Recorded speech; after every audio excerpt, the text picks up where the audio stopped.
Buenos días. Bueno, hoy vamos a hablar de aparato urinario normal.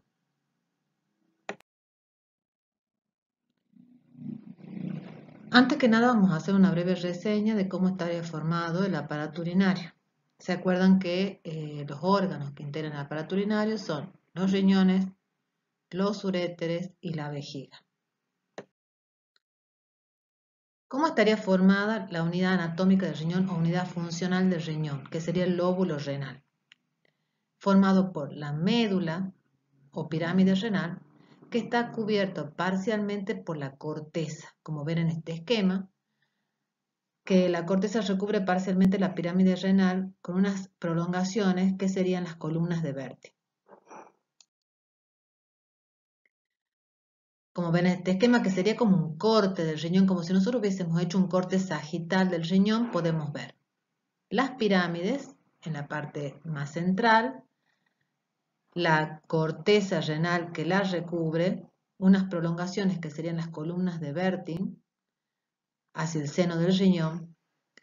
Luego podemos ver en la zona del ilio la arteria renal con sus ramificaciones que va a dar las arterias interlobulares, las arterias intralobulares y por último las arterias más pequeñas o arterias arcuatas. Por otro lado, también a nivel del ilio renal vamos a ver la llegada del uréter, la pelvis renal con los cálices mayores, que son 3, y los cálices menores, que terminan en forma cóncava a lo que nosotros le llamamos copitas de champán.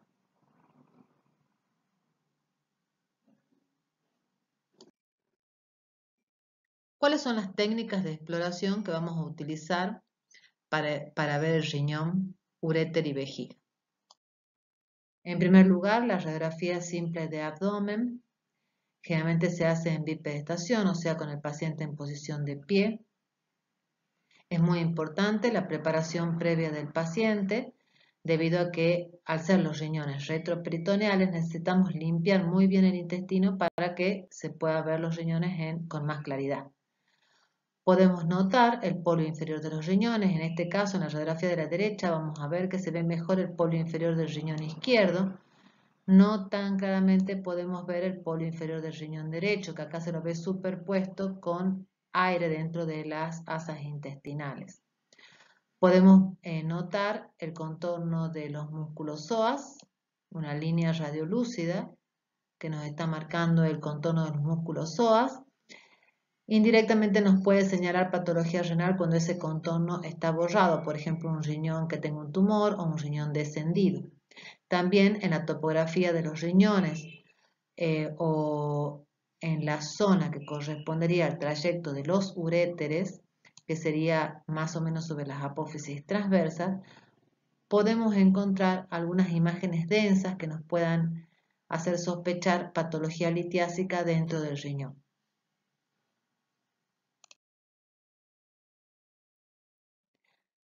Hay una proyección, la proyección de perfil, que puede servir de complemento a la radiografía de abdomen.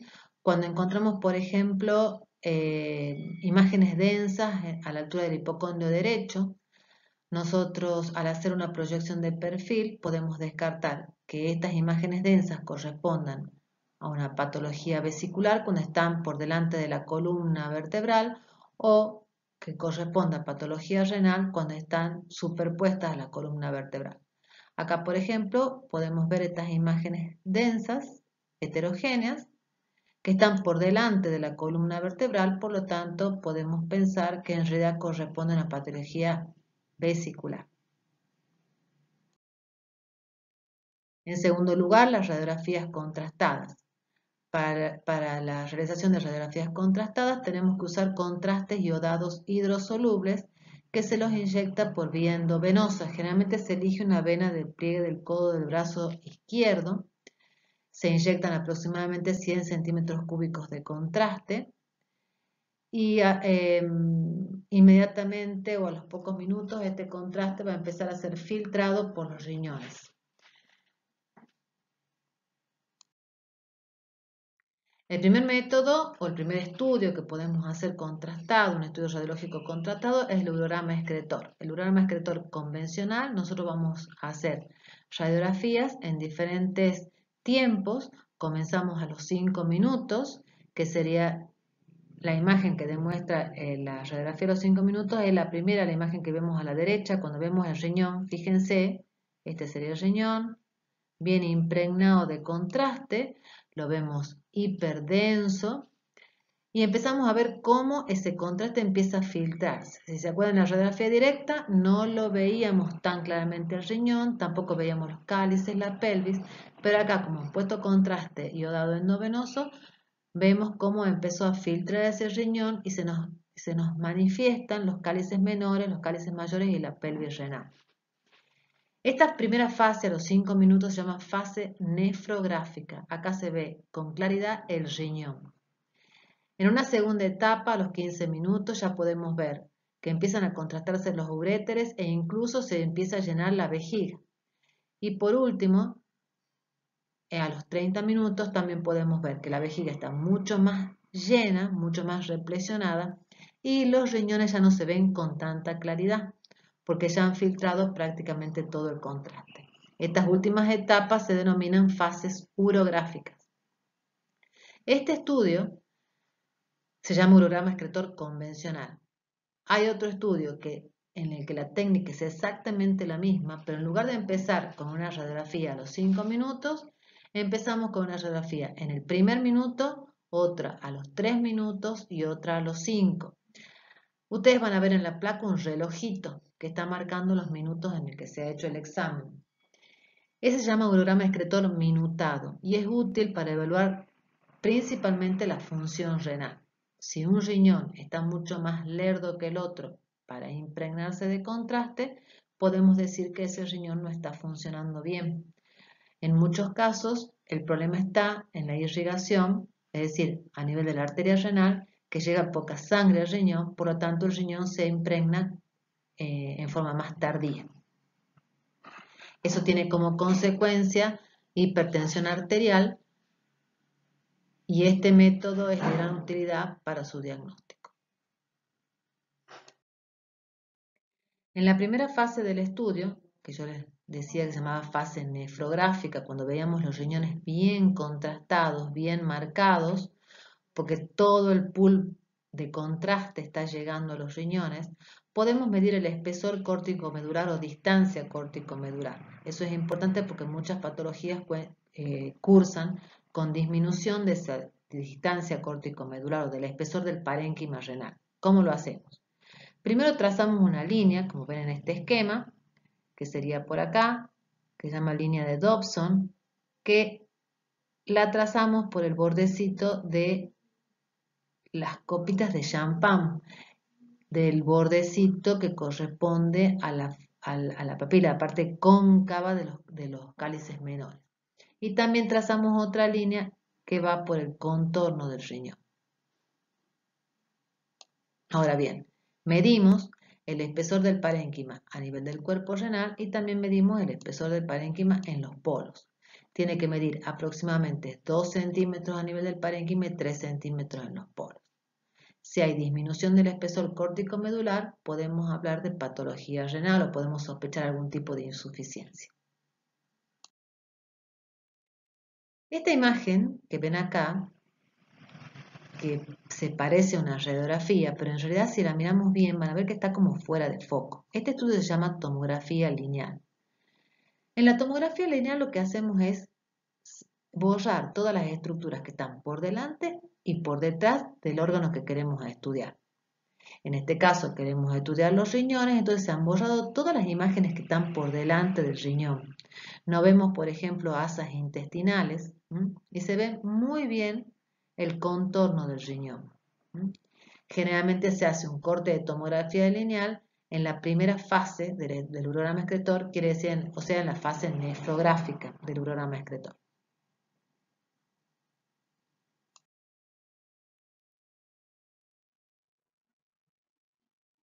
Cuando hacemos el urograma excretor hay un detalle que tienen que tener en cuenta, y no tiene que hacerles pensar que es patología, el uréter no lo van a ver en todo su trayecto. Van a ver zonas que está como borrado.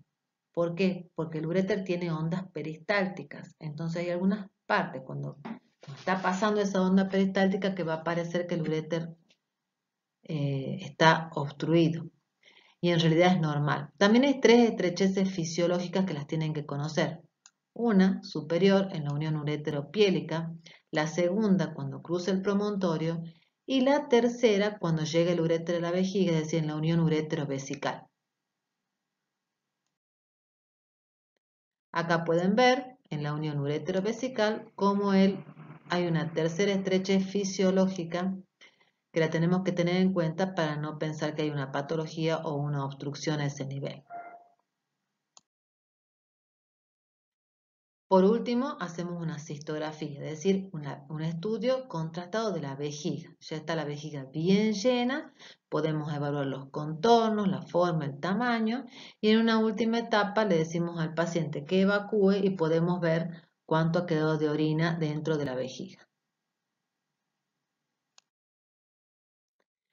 La forma de la vejiga nos puede indicar el sexo del paciente, nos puede ayudar a descubrir el sexo del paciente. Si la vejiga es cóncava en la parte superior, como en estas dos imágenes de la derecha, se trata de un paciente de sexo femenino, porque el útero está apoyado sobre la vejiga y es el que provoca esa impronta en la parte superior de la vejiga. Si la impronta, en cambio, está en la parte inferior, entonces podemos pensar que se trata de un paciente de sexo masculino y el que está produciendo la impronta en este caso, la que estaría produciendo la impronta en este caso es la próstata. Estos son ejemplos de cistografía que tranquilamente se las puede hacer al final del uronama excretor cuando la vejiga está completamente llena.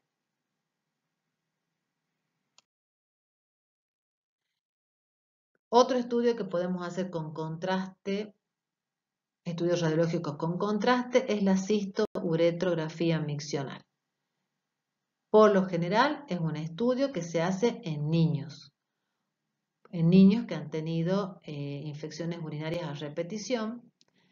Se le coloca un catéter a través de la uretra y se llena la vejiga. De esta forma, una vez que la vejiga está completamente llena, se le pide al paciente o esperamos a que el niño evacúe y vamos a ver al contraerse la vejiga si se produce algún tipo de reflujo hacia los uréteres, que sería en ese caso la causa de la infección urinaria. La uretrocistografía también sería un estudio contrastado de vejiga y de uretra, pero en un paciente adulto. Siempre utilizamos contraste iodado hidrosoluble. Se pone con un catéter, se llena la vejiga, vamos a estudiar la forma, el tamaño, el volumen y cuando el paciente evacúa estudiamos la uretra. En el caso de pacientes de sexo femenino es mucho más fácil de evaluar, debido a que la uretra es corta. En el paciente de sexo masculino tenemos que evaluar la uretra en sus tres porciones. La uretra prostática, que es corta, es la más estrecha. La uretra vulvar, que es la que mayor diámetro tiene. Y por último, la uretra peneana. La uretra se lesiona con mucha frecuencia en algunos procedimientos quirúrgicos cuando el paciente ha sido sondado por algún motivo y se han lesionado las paredes de la uretra y se han producido estrecheces. Con este estudio se puede ver el grado de esa estrechez. Acá estamos estudiando la vejiga vacía después que el paciente evacúa. Otro estudio contrastado es la pilografía retrógrada ascendente. En este caso lo que se hace es con una cistoscopía, se busca la salida del uréter en la vejiga y a través de la desembocadura del uréter se inyecta el contraste, que en forma retrógrada va a ascender por el uréter hasta llegar a la pelvis y a los cálices. Este estudio es selectivo, vamos a ver el uréter derecho o izquierdo dependiendo cuál queremos evaluar. Y una diferencia con respecto al uronama excretor es que este estudio no es funcional. Acá en el programa excretor, como el riñón filtra el contraste, indirectamente nos permite evaluar la función del riñón. En este caso no estudiamos la función renal, solamente estamos estudiando la vía urinaria.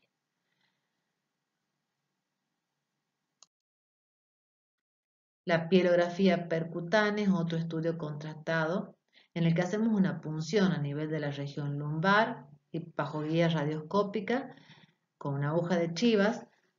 Cuando localizamos la pelvis renal, ponemos a ese nivel el contraste. También es un estudio en el que solamente vamos a contrastar la vía urinaria, no vamos a tener información con respecto a la función de los riñones.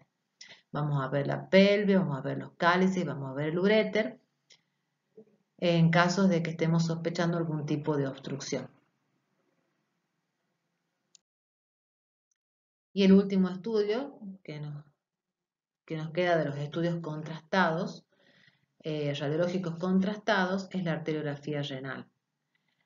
La técnica de este estudio se hace primero una punción a nivel de la arteria femoral con el método de Seldinger, que es una punción vascular, se coloca un catéter a través de la arteria femoral, seguimos por la aorta y una vez que encontramos la salida de la arteria renal derecha o izquierda, dependiendo cuál queremos evaluar, ponemos el contraste. Esto nos permite estudiar la arteria renal, las arterias interlobares, intralobares, las arterias arcuatas. Nos da mucha información con respecto a la irrigación del riñón y con respecto al diámetro de la arteria renal. ¿Por qué es importante? Porque en muchas patologías, sobre todo en pacientes jóvenes, puede haber una obstrucción a nivel de la arteria renal o una estrechez, mejor dicho, de la arteria renal, lo cual hace que el paciente esté cursando un cuadro de hipertensión arterial. Solucionando el problema de la estrechez de la arteria renal, vamos a solucionar la hipertensión de ese paciente. Siempre se hace contraste iodado hidrosoluble en todos los estudios contrastados, radiológicos contrastados. Bien, la ecografía. La ecografía, como saben ustedes, es un método de diagnóstico por imagen en el que usamos ahora ultrasonido, ya no usamos radiación. Por lo tanto, es un método que produce menos daño que la radiografía. Tampoco utilizamos sustancias de contraste, es un estudio rápido y que nos puede brindar mucha información. Acá pueden ver los riñones, el riñón derecho, este órgano grande que ven en la parte superior corresponde al hígado y por debajo del hígado pueden ver el riñón derecho en un corte longitudinal. En esta imagen de la izquierda pueden ver también el riñón derecho pero en un corte axial. ¿Qué vamos a evaluar? El parénquima renal, que como ven se ve hipoecoico o hipoecogénico, y la zona central del riñón, que sería esta que estoy marcando acá, que corresponde al seno renal, que es hiperecogénico por su alto contenido de grasa. En ecografía también podemos medir el espesor del parénquima renal, que tiene que ser mayor o igual a 14 milímetros. También es importante que comparemos las ecogenicidades del hígado con el riñón, que generalmente son muy parecidas. Cuando el riñón está mucho más blanco que el hígado, podemos sospechar insuficiencia renal. Y si lo asociamos con una disminución del espesor del parénquima, nos ayuda mucho más al diagnóstico. Este sería un ejemplo también de una ecografía del riñón izquierdo. Este es el riñón izquierdo, acá lo vemos en un plano longitudinal y en la imagen de la derecha también podemos ver el riñón izquierdo pero en un plano axial. Lo que brilla en el centro del riñón corresponde al seno renal. El parénquima es hipoecogénico con respecto al seno del riñón. Y el órgano que se ve apenas en la parte superior corresponde al vaso. Por último, en la ecografía vamos a estudiar la vejiga. Al paciente se le pide que tome 1 litro de agua 1 hora antes del estudio. Al tomar agua, la vejiga se llena y vamos a encontrar un órgano anecoico en la pelvis del paciente que tiene que corresponder a la vejiga llena de orina. Hacemos 2 planos, un plano axial y un plano longitudinal de la vejiga. Si es necesario, se toma el volumen que tiene la vejiga en ese momento. Y si el médico nos solicita con residuo postmiccional, hacemos que el paciente evacúe y también medimos el volumen de orina que queda luego de la micción. La ecografía Doppler es un complemento de la ecografía en el que podemos estudiar el flujo del riñón, cómo llega la irrigación a través de la arteria renal hacia el riñón. El Doppler color nos permite ver con mucha claridad las estructuras vasculares, arteriales y venosas dentro del parénquima renal. Fíjense las imágenes en rojo, las imágenes en azul, que son simplemente vasos dentro del riñón que están bien marcados porque le hemos puesto color. También podemos evaluar con claridad las estructuras a nivel del hilio renal, cómo entra la arteria renal y cómo sale la vena renal. Al poner el Doppler pulsado podemos obtener un registro del vaso que estamos estudiando. En este caso, fíjense que hay sístoles y diástoles, quiere decir que estamos estudiando la arteria renal. Este tipo de estudios, el Doppler renal, nos permite determinar cuando hay zonas de obstrucción a nivel de la arteria renal, cuando el flujo en lugar de ser laminar, como es normal, se hace turbulento. Nos indica que hay una estrechez en alguna parte de la arteria renal. El angiopower también es un tipo de Doppler color que nos permite estudiar vasos de pequeño calibre con flujos demasiado lentos. Entonces podemos ver, como vemos en esta imagen, cómo se representan esas estructuras vasculares chiquititas. También, además de estudiar las estructuras vasculares normales del riñón, en el caso de que hagamos el diagnóstico de un tumor renal, podemos estudiar el tipo de vascularización que tiene ese tumor que hemos hallado. Muy bien, pasamos a otro método, la tomografía computada. Cuando los estudios anteriores, ecografía, radiografía, no son concluyentes o encontramos patologías que tienen que ser examinadas con mayor precisión, vamos a elegir tomografía computada o resonancia magnética nuclear, que son estudios de mayor complejidad, que nos van a permitir estudiar con mayor detalle, aumentar la especificidad en el diagnóstico y en el caso de que hayamos hecho un diagnóstico tumoral, hacer una estadificación de dicho tumor. En la imagen superior de la derecha podemos ver un esquema que corresponde a las divisiones del retroperitoneo. Si se acuerdan por anatomía, el retroperitoneo estaba dividido en tres partes. Por un lado, entre la fascia muscular profunda o fascia transversalis y fascia pararrenal posterior, queda delimitado el espacio pararrenal posterior, que contiene grasa, linfáticos y estructuras vasculares. La fascia pararrenal posterior contornea el riñón hacia afuera y se divide en fascia pararrenal anterior y fascia lateroconal. En ese espacio perirrenal quedarían contenidos los riñones, la aorta, la cava. Y por último, por delante de la fascia pararrenal anterior, y glándulas suprarrenales. Entonces en el espacio perirrenal están los riñones, grandes vasos y glándulas suprarrenales. Por último, entre la fascia pararrenal anterior y la fascia peritoneal profunda, quedaría el espacio pararrenal anterior, también retroperitoneal, en donde está el páncreas, marco duodenal, colon ascendente y colon descendente, que serían órganos que están recubiertos por peritoneo en forma parcial. En tomografía, como ven en la imagen que está en la parte inferior izquierda de la foto, de la diapositiva, van a ver que ese espacio retroperitoneal puede ser muy bien evaluado. Esta es una tomografía que no tiene contraste endovenoso. Fíjense que los riñones tienen una densidad muy parecida a la de los músculos psoas. Les puedo marcar el riñón derecho, por ejemplo, acá. Fíjense cómo la densidad es muy parecida a la del músculo psoas, que está justo pegadito a la columna, a la vértebra. Acá pueden ver bien la aorta, la vena cava.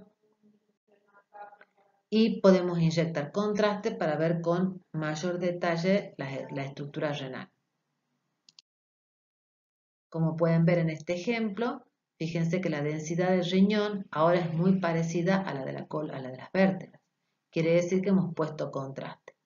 Fíjense en la región posterior del riñón cómo se ven unas fascias. Esta imagen densa, que les voy a marcar, esa imagen densa que ven ahí que se divide, fíjense cómo se divide en fascia pararrenal anterior y fascia lateroconal. Sean las fascias que dividen el retroperitoneo en las tres regiones que recién les he explicado. En esta imagen superior izquierda podemos ver la vena renal izquierda que cruza por delante de la aorta para desembocar en la cava. También pueden ver la aorta con la arteria renal que sale hacia el riñón izquierdo. En esta imagen también se ve con mucha claridad, en la imagen inferior se ve con mucha claridad la salida de la vena renal izquierda, cómo cruza por delante de la aorta para desembocar en la cava. Podemos estudiar el riñón, la forma, el tamaño, la estructura, si hay alguna patología tumoral o no, además de estudiar también la función renal, si evaluamos cómo están excretando cómo están filtrando el contraste esos riñones.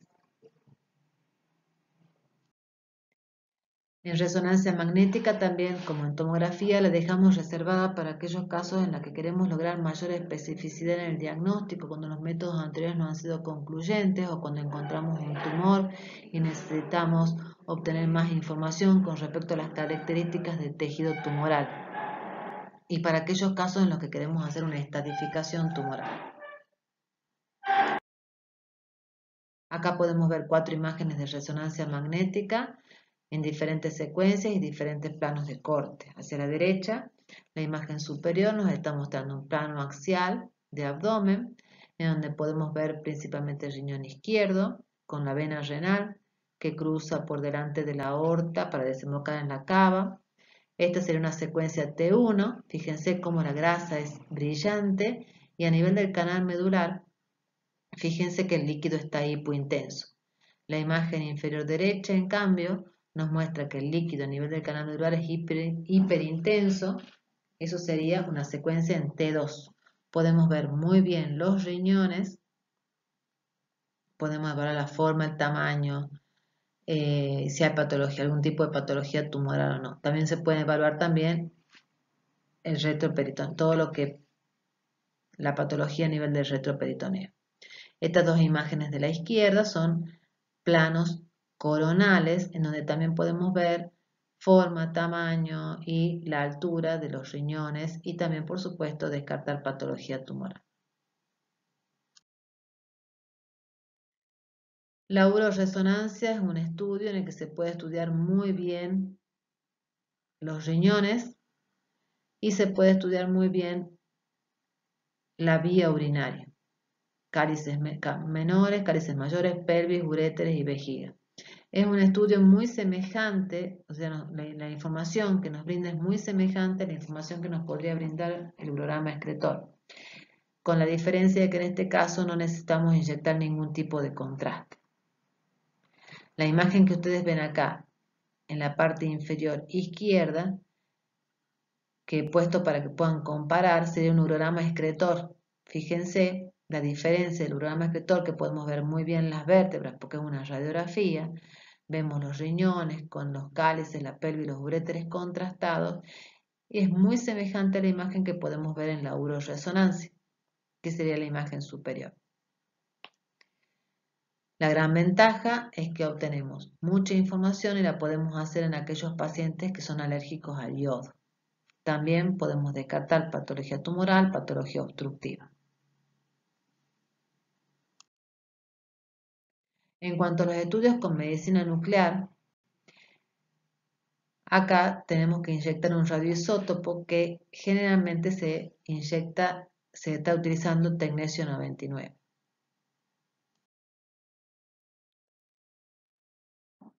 La gammagrafía renal o radiorrenograma es un estudio anatómico y funcional. En una primera etapa vamos a ver cómo los riñones se impregnan del radioisótopo que nosotros hemos inyectado. podemos ver también la forma, el tamaño y si la llegada del radioisótopo en los dos riñones es homogénea o no y si ha sido distribuido en forma semejante en ambos riñones. También, paralelamente, se pueden trazar unas curvas en donde nosotros vamos a ir evaluando la parte funcional del riñón, la parte del filtrado glomerular y por último la fase de eliminación del radioisótopo. Estas curvas que ven en la parte inferior de la imagen, que pueden ver acá, fíjense que hay dos curvas, una corresponde a cada riñón. La curva que va en ascenso nos está mostrando cómo va filtrándose el radioisótopo a nivel del riñón, de los glomérulos renales. Y la curva que va en descenso nos está demostrando cómo se elimina el radioisótopo a través de la vía excretora. Entonces, ¿cómo podemos analizar estas curvas para sospechar una patología renal? Cuando inyectamos el radioisótopo y la curva que corresponde al filtrado glomerular no asciende, es decir, desde el comienzo se mantiene plana, quiere decir que el riñón no funciona porque no ha filtrado el radioisótopo. Si en cambio la curva de filtrado glomerular vemos que asciende, hace el pico, pero se mantiene plana a esa altura, entonces vamos a sospechar que lo que hay es una obstrucción. El riñón funciona, pero no puede eliminar el radioisótopo por la vía urinaria. En esta imagen inferior pueden ver una tercera curva que va en ascenso. Esa tercera curva corresponde al llenado de la vejiga. Entonces, el radiorrenograma o gamografía renal es un estudio, por un lado anatómico, porque nos muestra los riñones, la forma, el tamaño, la presencia o no del riñón, si está funcionando o no, y con la evaluación de las curvas podemos ver el tipo de patología que presenta el riñón. Como conclusión, el aparato urinario es accesible a todos los métodos de diagnóstico. Sin embargo, es importante conocer los alcances y limitaciones de cada uno de ellos al momento de elegirlos, así como también establecer prioridad de acuerdo a la patología y a la relación costo-beneficio. Muchas gracias.